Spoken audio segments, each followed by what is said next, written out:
Hope everybody is ready for your last day here at Discover. And appreciate the opportunity to come share with you a little bit about what we're going to do in the new HP Incorporated post-split. So my role is Chief Technology Officer for printing and personal systems currently, and then post-split here effective really August 1, we'll be operating that way. I'll be the CTO for HP and will be the director of HP Labs. And so what I wanted to do was share with you today a little bit about our vision, where we intend to take the company, and really looking out in the longer range here in the 5 to 10 year time frame of how we look at the opportunity before us. And the best place to start with that is always what's going on from an industry standpoint. And here it's very simple. I think we're at a very interesting inflection point from a technology standpoint, and that is the blurring between our physical reality and our digital reality. So what do we mean by that? I'll give you a few examples. So I picked 5 main areas. Each one of these in and of itself represents a giant market opportunity, but you'll get a sense of what blurring really means. So first is 3D transformation. We tend to look at this one as 3D printing, and we're all constantly amazed at what we can actually create from a digital representation of something. But very much an example where you took a digital printout, or excuse me, a digital print, something that would be a representation of an item that you could manipulate in digital space, and you can actually turn back around and print it out. And you can have a physical representation of it here. So you're actually blending what is the physical reality and a digital reality. And with 3D scanners today, you can actually take the physical item, and with a 3D scanner, with a hand scanner or others, you can actually scan the item in, you can manipulate, you can change it. Here again, blurring our physical and digital worlds. The second big one is in the area of immersive experiences. Now, some of these we see today in things like virtual reality, things like an Oculus headset. And if you look at the next versions of those, you can put those on and you actually become fully immersed in a complete different environment where you actually feel like you're there. There again, blurring that physical and digital realities. And then in hypermobility, today we know that as certainly the mobile devices we use today, the tablets, phablets, phones. But that quickly is going to move on body. And we're seeing pieces of that today in terms of the primitive wearables that we have available. But it's going to go way beyond that, where it actually ends up on the body and can do sensing of the body, acting on data on the body, turning it back into digital representations and things you can do about it. And we all know about Internet of Things. We tend to look at it as the items that we attach technology to, have them communicate back up with the internet, associate with a service, and it actually then able to control physical things in our environment. And it's everything from agriculture, where we can actually sense things in a field. We can tell where we're low in nitrates in particular areas. We can then compute that, turn back around, and then through drones or planes or tractors or other means, we can apply exactly the right amount of fertilizer in the right area. Here again, really blurring the physical and the digital.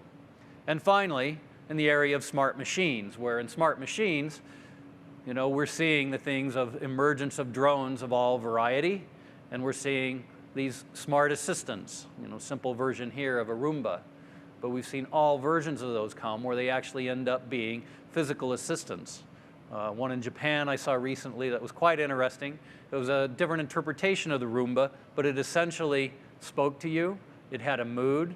It had a quality of, he was either happy or sad. It would ask you questions. It had a camera on the front of it. And when it found interesting things, like the tennis ball your dog put under the couch, it would take a picture of it and send it back to you on your cell phone. Here again, blending that digital and physical reality. So it's this transformation, this trend that is going on that we intend to take advantage of, full advantage of, within the new HP. So how are we going to go about doing it? I want to share a little bit of that with you today. And it starts with a vision of how we intend to approach future opportunities. And we call that blended reality. Very simply, we take the physical things, the people, places, and things. We sense, we capture, 2D or 3D. We connect those back up. We then compute, analyze, communicate based on that, and we turn back around and we modify, change, communicate our environment on the back end. All of this together is a vision that we drive called blended reality. So I want to give you 3 specific areas that we're driving today and exactly how we're doing it. And I'm going to start with mobility. And you know, mobility is a simple one because we all know those glass slabs that we use today, those tablets, phablets, phones that all of us stare at on the average 137 times per day. Those are pervasive. But what we're watching now is we're watching that move from being some glass slab into an item on your body. Now, it started very simply with the Fitbit or the simple wearable, the ugly piece of plastic that was attached to your arm, or the bright, shiny little screen that was attached to your arm. But we think it's going to move in an entirely different direction. We don't think people will buy that in a sustainable fashion. We think people will focus first on fashion and want the technology to be a supplement of that. Last fall, we introduced a whole new approach, a different look about how you would do wearables. And it was all built on fashion. And we went out and we partnered with the 2014 Men's Fashion Designer of the Year, and we went and built a watch. And it was a watch first. People would frequently ask me, well, what does it do? And my answer was, it tells time. And that is the most important thing. It's a fashion statement. It's a statement about you, what you like, and who you are. The watch was introduced and it sold out. We did 2 versions, a base version and a higher end version. The higher end version sold out in 3 hours. So we're now taking all of the learnings from this and we're folding it back into a new set of products that will, here again, target the fashion industry, focus on fashion first, and technology as a supplement. But in the mobile space, we don't think it will stop here, and we intend to drive into new areas where the technology will actually come on body. And we've been experimenting with a new set of things in conjunction with a couple of our partners where you can actually take the technology itself and it embeds on your skin. In this case, it's a very simple NFC radio with a couple sensors, and those sensors can detect things like your temperature, humidity, amount of water, chemical composition, things like this. And they can be placed on various parts of the body. Now today we experiment with them in things like performance athletes who would use these in order to say when they need to take in fluids or they need to take in energy. But you can imagine using this in all sorts of medical environments as well, where you can monitor aspects of things, and eventually we'll get to the point where you can actually do things like monitor blood sugar and then turn around and be able to control an insulin pump. You're blending that physical and digital reality. And we think what we've seen today so far has mainly been in the consumer space, but we actually think some of the bigger opportunities are at work, where you take some of these things, where you take an actual object, so a wearable that you wear, you come into the work environment, it detects that it's you, it opens the door, you come in, it knows that it's you in front of your screen, it transfers a call. You walk down the hall, it knows you're coming, so they know you're running a few minutes late for the meeting. You come into that meeting, it's already loaded, your presentation. No more of this 5 to 10 minutes that gets spent at the beginning of every meeting to make sure it works with the projector. And then when you go home at night, it notifies your family, you're caught in traffic, you're 15 minutes late, and they know beforehand. Now, I don't know if it'll happen exactly like this, and it'll probably have all sorts of variants, but I can certainly guarantee that the wearables that we see today are going to become much more functional. They're going to come onto the body itself, and they're going to become a critical part of the enterprise. After all, what is the most popular wearable you have today? It is the badge, the item that gets you in to work. Making that smart and building intelligence into it is a direction we certainly intend to pursue. So the second big area when we think about blended reality is really in the area of Internet of Things. Now, this all started, obviously with the things themselves, where we actually built the computing into physical devices, started obviously as PCs themselves, but then those things quickly in the internet era went online, and we suddenly had PCs online with all sorts of services and websites. We had the tablets and phablets online, and we moved all of our shopping, our interaction, our social, our mobile online. Well, this was obviously just the beginning, because now we're putting objects online, and we now have the opportunity to connect all of them. Today, there's an estimated 16 billion objects that are connected to the internet. That is almost 3 for every 1 person in the world. And by the end of the decade, it's estimated to be 50 billion devices that are online, all part of internet services. But we actually think that is a minuscule drop in the bucket in comparison to what will happen over the next 10 years. Because we believe in a vision of internet of all things. Now, there's a few things we're doing in the short term. One of them actually starts in our printer business. And what people probably don't realize is that HP is one of the largest Internet of Things companies in the world. And it's all sitting in the printer itself. With tens of millions of printers deployed, many of those, in fact, all of them that ship today, are connected to the internet in a wired or wireless fashion. All of those have a back-end big data engine associated with them. So you, in an anonymous fashion, can tell everything about that printer. You knew the density of print, you knew the type of print, you knew the duty cycle. We know all aspects of that use. And it's allowed us to do things like give us subscription ink, so that you can tell somebody beforehand their ink cartridge is running out. You can deliver advertising to that person that says $5 off your next purchase, or in the case that we've deployed in the US and are expanding now further, you can actually have a subscription service. So it knows when your cartridge is running out, and it actually sends you the cartridge beforehand. And we've taken those printers and we built in an if this, then that engine. And if you don't know what that is, it's simply a rules engine. You can find simple applications of it on your phone or your tablet today that says when certain events occur, take these actions. And it can remember those actions and build up on it. And so that engine is now built into our printers themselves. So our printers are essentially IoT objects on the web. So that's already happened today. What you'll watch us do in the future is a couple things. One, drive it into the immersive home. And we've got a set of things we're starting now that will deal with personal home assistants. That'll work with how you can take things in the home, you can connect them together in a more seamless way, and you can actually provide a service to it. This is an area you'll watch us pursue here in the 2016 timeframe. And we'll move into the smart office. You heard a little bit about our view as it relates to wearables, but we actually think it goes beyond wearables. Most of the approaches that people are taking today in this space tend to focus on lighting or HVAC. And yes, I think some of those will actually happen, but there's some huge heavy lifting to make those happen. One, you have to actually replace the lights or the electricity going to the lights, or you have to change the HVAC itself. But we think there's much simpler ways to get at this using things that are already deployed in the enterprise: printers, personal systems.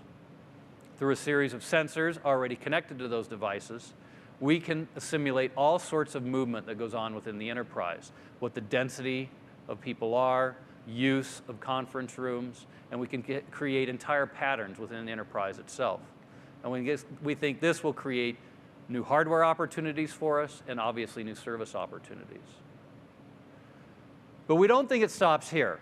In fact, we think it goes, as I said, to the Internet of all things. And we do mean all things. We mean the book, the physical book that was printed out in a customized fashion that would come from our digital printing capabilities, our publishing capabilities. And think of education, think of the student. And the student prints out, has a custom textbook just for him or her. And when they want to get more information about it, they simply point their phone at the book or point their tablet at the book, and they can have a complete lesson brought down to them that explains it in greater detail. Or think of the packaging, whether it's wine in this example or beer in this example, or it's all the other packaging that things come in that can have an internet address associated with it. Now, none of this has technology in it. It does not have compute in it. It does not have a radio in it. Our vision is that those objects actually are encoded with information that allow us to associate it with an internet service. And we've rolled that out today in what we call HP Link. I'll use another example here of, take for example, the grocery store, but a whole new interpretation of the grocery store. Imagine, and we actually did a deployment of this in South Korea, you walk through the train station. On the wall is a digital representation of the shelf at a grocery store. And it has all the objects that you could find at a grocery store. And you merely take your phone, walk down the aisle, and you take pictures of the items on the wall. They're purchased and they're delivered to your home. And eventually, that same technology will be built into the 3D parts that we print through our printing technology itself. So you can actually embed in physical objects copy protection and information about ownership and rights about the object itself. Truly the internet of all things. So it won't be limited to the 50 billion devices that'll be connected to the internet by the end of this decade. It could expand to the 50 trillion pages we print out every year. Truly will be transformational in IoT. So the last area I want to give you a little bit of a sneak peek into is what we call 3D transformation. And we think it's probably our biggest opportunity within HP itself.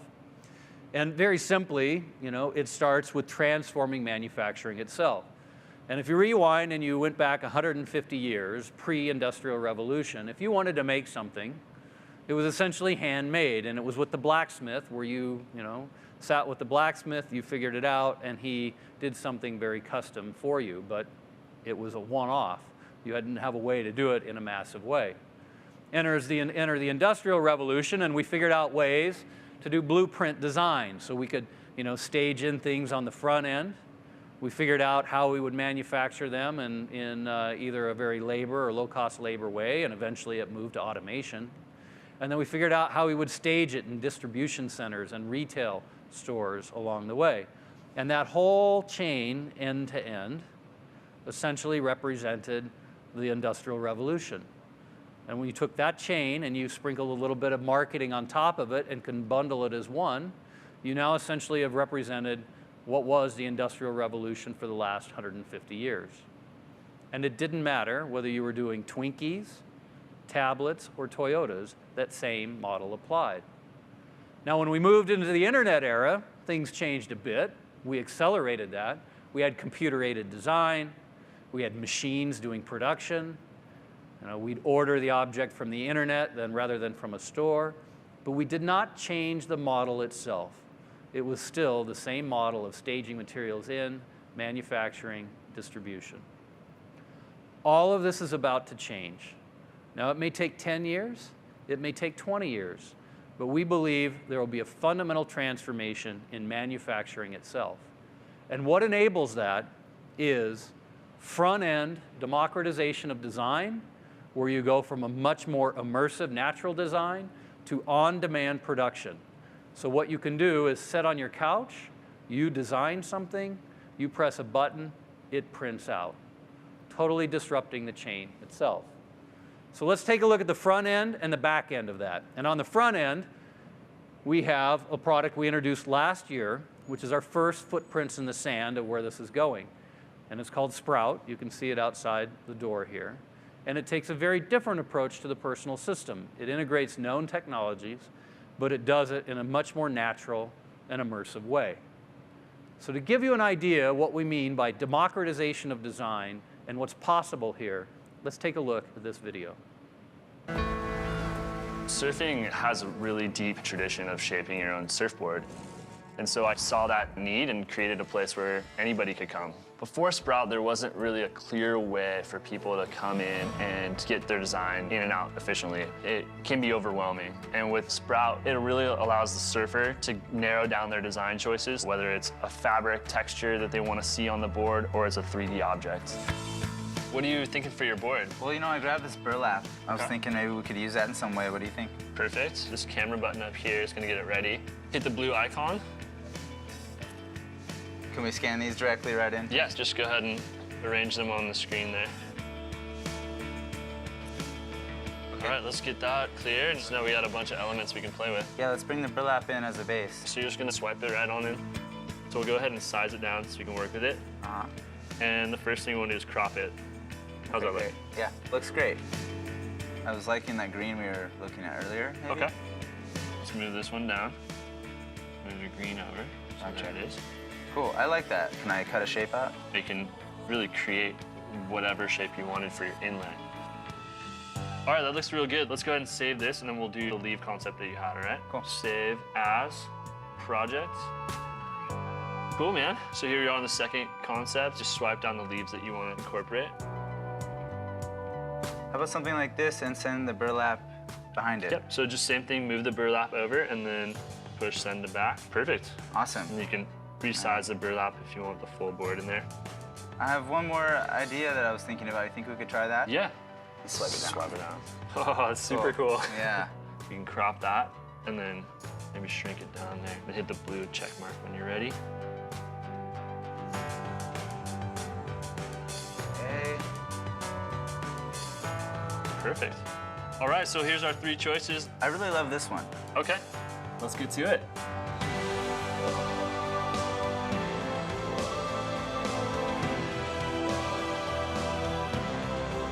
Sprout has really allowed us to grow our business because now we're able to offer so much more on the design and creative aspects.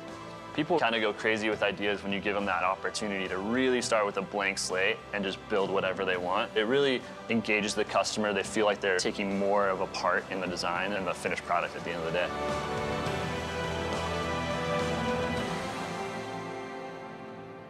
All right, that gives you a little bit of sense of what we mean by democratization of design. Now we'll take Sprout and you'll watch us expand that to beyond just a physical system to a whole room sort of computing, and you'll see some of that coming up here in the near future. But when we transform and look at the back end of this now, how do you take that front end design and now print it out? And that comes our multi-jet fusion. And if you look at 3D printing today, there are essentially 4 big problems. They're slow, quality is low, cost is expensive, and they're not reliable. And so what we've done with multi-jet fusion is go address all of these in an open platform. So now as a little bit of background to give you an idea, let's talk about how 3D printing works. Today, there are essentially 3 technologies. There's material extrusion, there's laser sintering, and the last one is HP multi-jet fusion. And as you see here, the first one, multi-jet fusion, is very simple. It's essentially a glue gun on an XY table that you pump different materials through. You operate one level at a time. You essentially melt a piece of material and trace in a very serial fashion across. Obviously incredibly slow, obviously not very mechanically stable in terms of the fractures are easy to happen at those boundaries. So you can accelerate this and you can get better parts by using laser sintering. Laser sintering does something similar. Lays down a bed of powder, then you use a laser that tracks then in a serial fashion around, and it essentially fuses the material in place. Now you can get much better quality parts, but it's very expensive because you have to, you have a laser and you have to monitor the heat, and it's still working in a very serial fashion. It has to trace across the whole layer.